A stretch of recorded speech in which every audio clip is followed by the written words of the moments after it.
memverifikasi kemungkinan ada potensi pelanggaran atau tidak. Meresponnya gimana?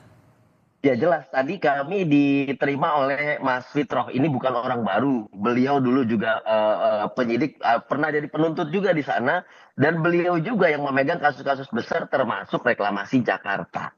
Jadi beliau tahu latar belakangnya di zaman dahulu seperti apa, perkembangannya seperti apa, bahkan status Aguan ketika dulu diperiksa apakah saksi, apakah sudah tersangka. Ya. Beliau juga tahu, ada cekal juga beliau juga tahu.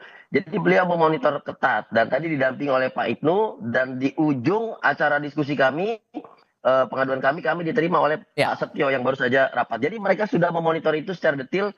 Dan pengaduan kami, dokumen yang kami sampaikan itu memperkaya apa yang telah ditelaah oleh KPK. Oke, Pak Hipnu, ini kan dugaan ada pelanggaran, dugaan korupsi dalam sebuah kebijakan yang dibuat.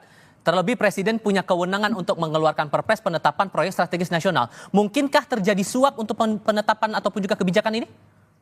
Ya, kalau kebijakan mungkin kita lihat ya.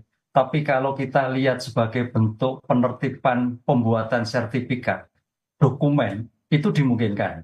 Karena kalau kita lihat kemarin kan pertanyaannya itu kan laut. Walaupun tadi di dalam suatu tagline Kompas ini kan dulu daratan. Nah disitulah nanti kalau bisa diambil saksi ahli tanah. Apakah dulu itu ada laut atau kan tanah, itu kan bisa kelihatan.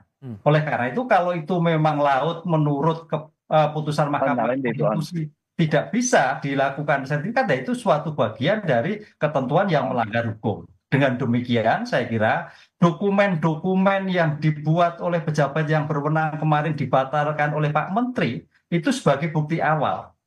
Karena dalam konteks ilmu hukum, bukti dokumen, bukti administratif, pelanggaran administratif tidak menghentikan perkara pidana. Dengan demikian, suatu yang gamblang sekali, makanya tadi Mas Julius bisa melihat, karena bicara dokumen, alur ceritanya bagaimana, siapa saja yang bertanda tangan, siapa saja yang merupakan disposisi akan terlihat.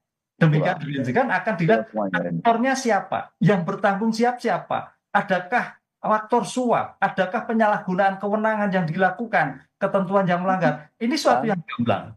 Oleh karena itu Mas Tifal, kalau ini tiga-tiganya Polri juga melakukan penyelidikan, kejaksaan juga, KPK.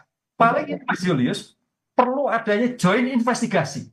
Nah, karena ini sudah bagian dari ranah masyarakat umum seluruh Indonesia melihat aspek ini, joint investigasi sebagai di antara penegak hukum